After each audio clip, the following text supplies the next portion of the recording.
Who better than me? Welcome back to yet another episode of the Hardcore Casual with your boy, Base the Kid. Appreciate everyone who's been checking out the videos recently. Last couple, I know not many have kind of been having enough time to do it. Everyone's been busy or whatnot, but I appreciate everyone who does. Continue to like and subscribe if you haven't already. Leave the comments in the in the comment section, and I'll get back to everyone with whatever questions or whatever we're talking about. So I guess it's going to be a real quick one. It's just literally going to be about the two fights that I made predictions for, and I got both of them wrong. Kinda. One of them actually I half got right, but overall the prediction what I thought was going to happen did not pan out at all. So let's talk about that first. So Mikaela Mayer versus Maïva Hamadouche. First things first, it was an excellent fight. From a technical standpoint, it maybe wasn't the greatest tactical battle between two competitors, but what it did show is it was a battle of attrition. It was definitely a battle of heart. Who wanted it the most? Who was not willing to kind of give up? Now, anyone who's watched Maïva Hamadouche, her style is literally pressure, volume, and overwhelming her opponent with a usual vicious body attack. Like, she's got punching power. Like, you don't get 18 KOs out of 23 fights if you don't, especially as a woman in that division. But I noticed that, she normally just overwhelms opponents and they don't really know what to do and end up just taking damage and taking the knee, getting dropped, or just getting stopped on their feet. So what I was surprised about in this fight, the one thing which was her bread and butter, which is body attacks, flooding the basement, stopping people being able to move, stopping the legs, she virtually abandoned for the majority of the fight. She went headhunting.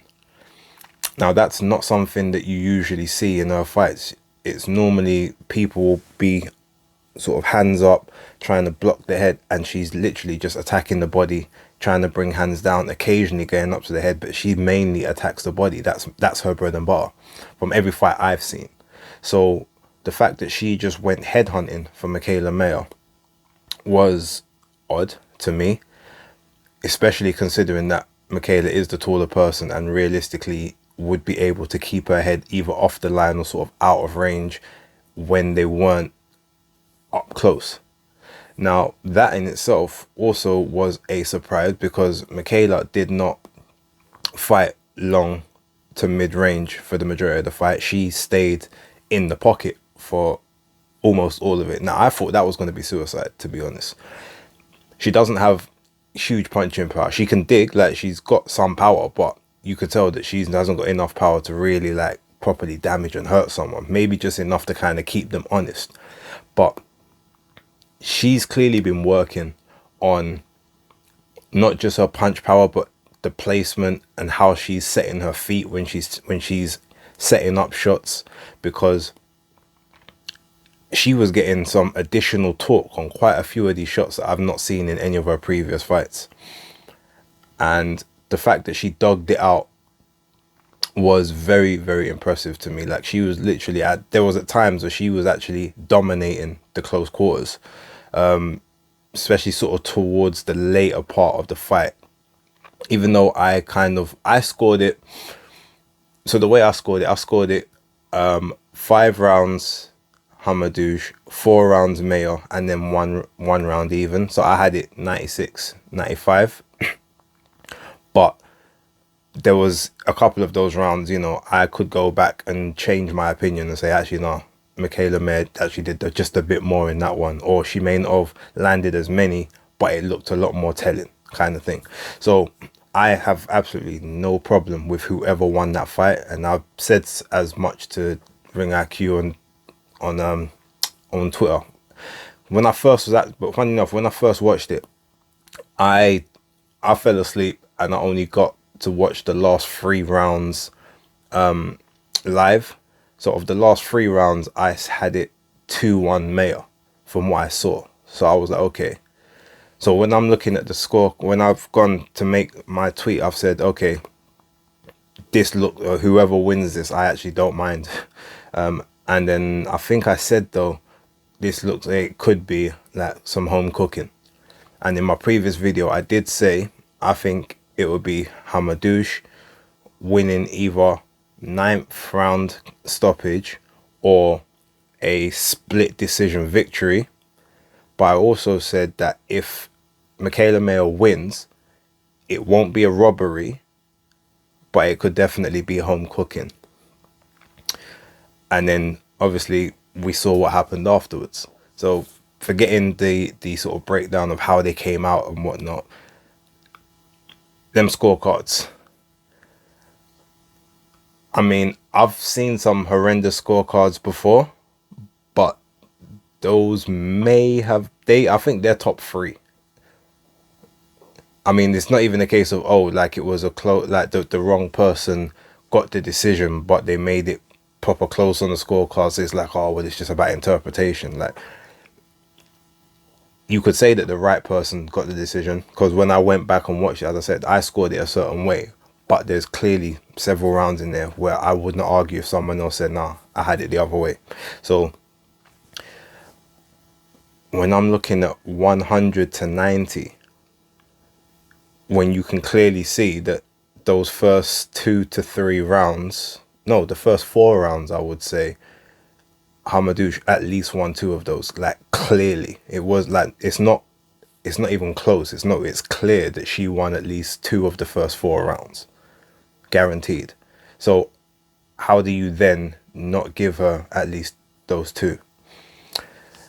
Then what was the other one? It was a 99 to 91, and I think a 98 to 92. So the most gracious out of those 3 judges only gave her 2 rounds. Where you could look on Twitter and the majority of people at a minimum gave her 4. I think the lowest I saw was 3. So 97, 93. That's the lowest I saw on Twitter. Someone gave her 3 rounds, but the majority I saw 4 rounds, 5 rounds, and a couple people gave her 6. So yeah, it gets to a point where you're like, what was the point of even getting on the plane? Like, if you're gonna get that kind of home cooking, that kind of screw job, and ultimately, even though Mikaela Mayer was the rightful winner, it can still be a screw job. It can still actually be a robbery or just a horrible, because ultimately what you're then saying is, no matter what that woman done, apart from laying Mikaela Mayer flat on her back, she was not going to get the decision. Like, based on those scorecards, she could have knocked Mikaela Mayer down 3 or 4 times and just about got a draw. Especially if it was 2 or 3 times in 1 round. Like, it's, when you see things like that, you're just like, what's the point? She might as well have stayed in France and just accepted the L via email or a DM in an Instagram. Yeah, lost your belt, like, fly it over, we'll send it back to you once Mikaela Mayer has taken the pictures with it. So like I said, it was a brilliant fight, but it was marred by atrocious scorecards, atrocious judges, and also, from my point of view, an atrocious referee.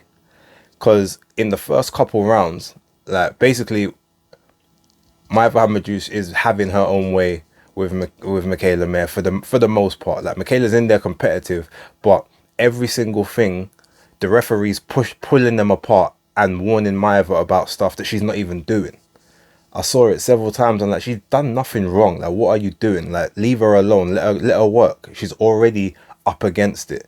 And I think it's to the point where I even saw later on in the fight, a couple rounds later, Maïva wanted to do certain things, and all of a sudden she's hesitant, looks at the ref, and is backing off and allowing Mikaela Mayer to kind of do what she wants to do, because all of a sudden she's scared that she doesn't want to get a point taken off of her, thinking that she's already, you know, behind, in the sense that everything's stacked against her in this fight.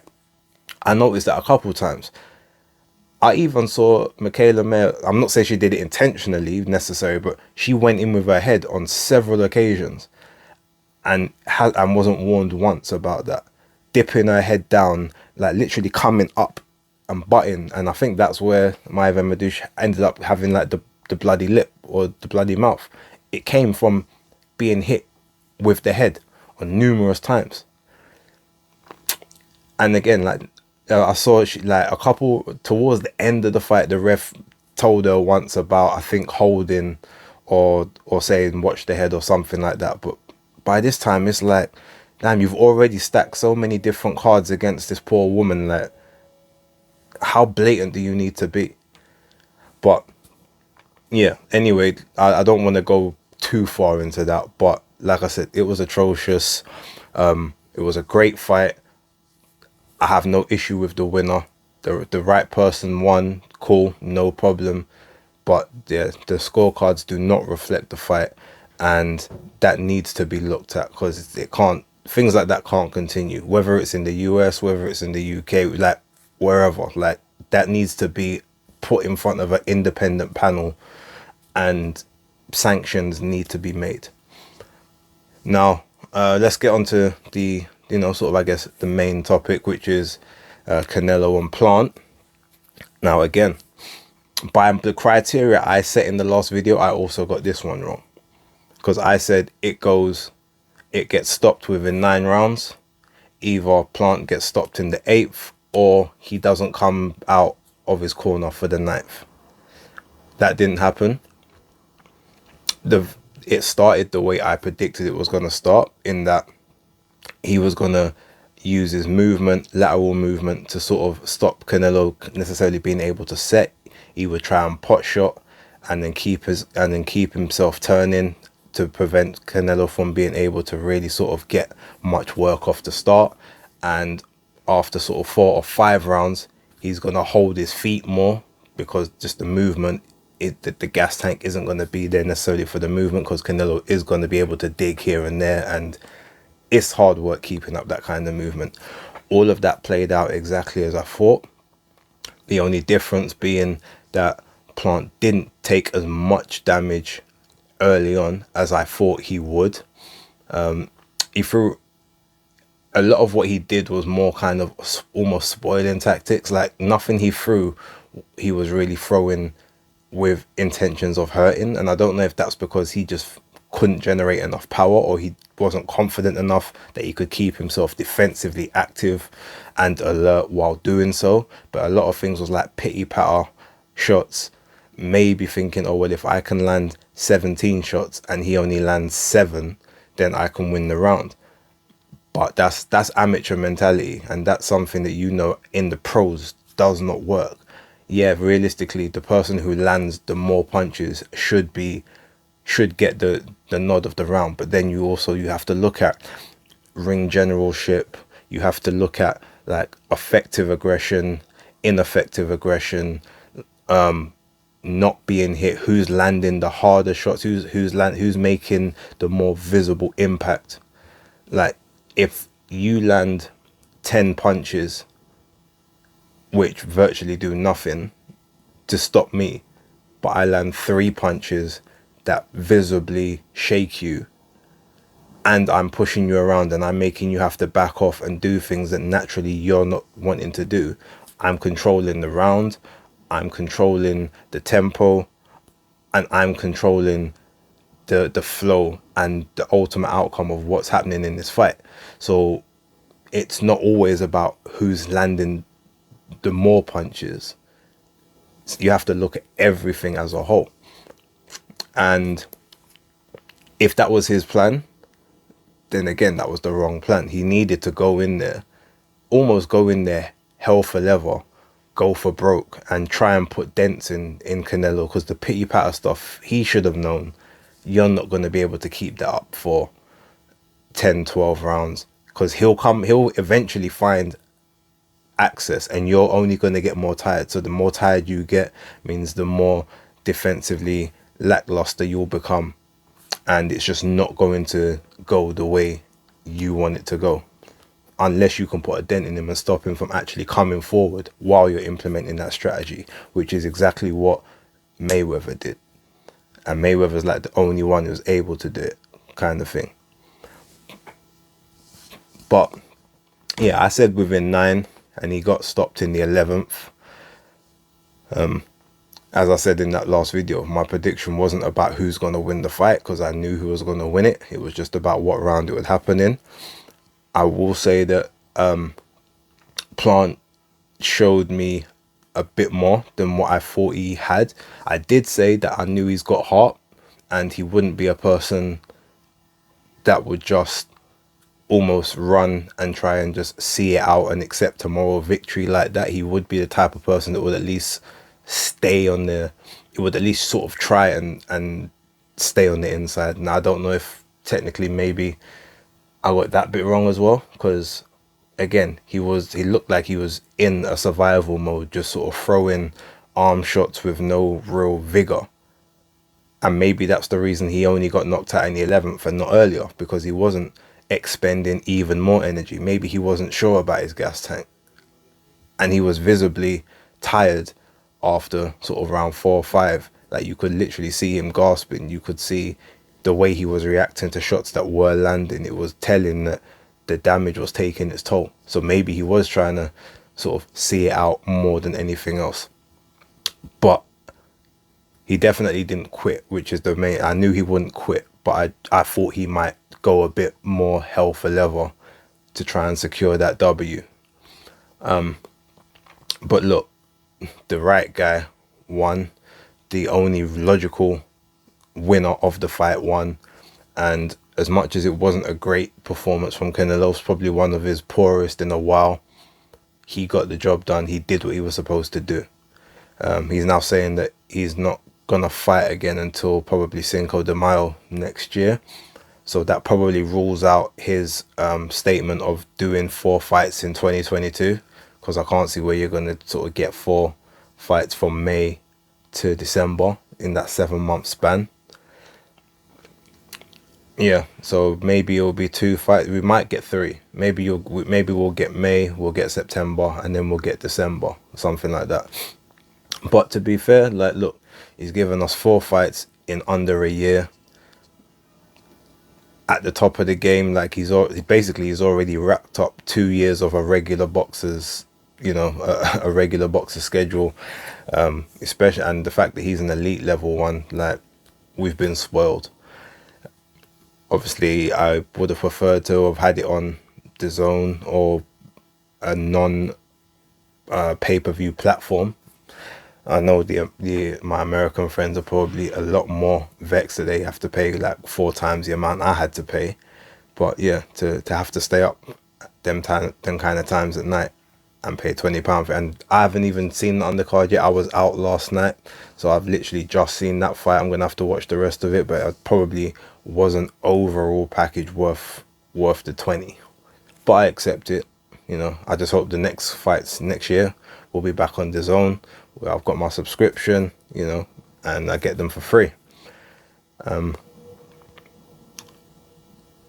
Without necessarily going into it, I'll just touch on, I also watched the UFC last night. Like, I do watch sort of UFC very casually, but there was a period in time where I did watch like MMA, UFC a bit more than I even watched the boxing, just because I thought there was a lot more even matches, and it just seemed to be a lot more entertaining at times.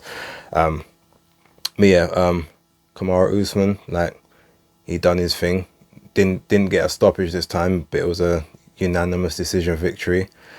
Thug Rose Namajunas, she put on a decent performance, but I don't know, the scorecards there, I won't really get into it. I thought they were a bit harsh on Weili Zhang, but yeah, maybe that's something that I need to rewatch those. But I thought Zhang actually did enough to win that fight from what I saw. Like, it looked like she won 3 of those rounds quite clearly. But hey, championship advantage. I guess Rose is more marketable, and it's not like she got dominated or anything. So, of cool, whatever. But overall, it was a very good night of combat sports, let's put it that way. I haven't watched the Frank Warren BT card. I did record it, but I recorded the Brad Foster and Cunningham card. It's still sitting on recorded on the Skybox. I haven't watched that one. But Frank's fighters cost me some money last night, so not best pleased. Nathan Heaney, 13. He had, what was it, 13 victories with 5 KOs. So I'll put him down to get a decision victory. He goes and KOs the guy. You had Zach Parker and Marcus Morrison. Marcus Morrison lost 4 times but never been stopped before. So I said, okay, well, chances are this one goes the distance as well. Zach Parker KOs him in 4. But all the predictions on the bet were right. It was just those 2 where I actually chose a method of victory that I got wrong. And it cost me, like, yeah, a substantial amount of money based on the bet that I placed. But hey, that's what I do sometimes to keep it interesting, because that's the only way I can stomach watching some of these fights, if I'm honest. Like, some of them just ain't it. Anyway, that's enough of that. But yeah, it was a very good night. Overall, like I said, I went out, I had a brilliant night, came back, watched some good quality boxing, watched some good quality UFC. And today I'm absolutely shattered. So yeah, I'm going to rest up. Probably going to try and get to the gym this evening. I'm going to watch some football now and just relax. But thanks for tuning in. As always, again, as I said, like and subscribe, leave your comments. How do you think the fights over the weekend panned out? We can even drop it and talk about the UFC in there as well. But for now, hardcore casual out.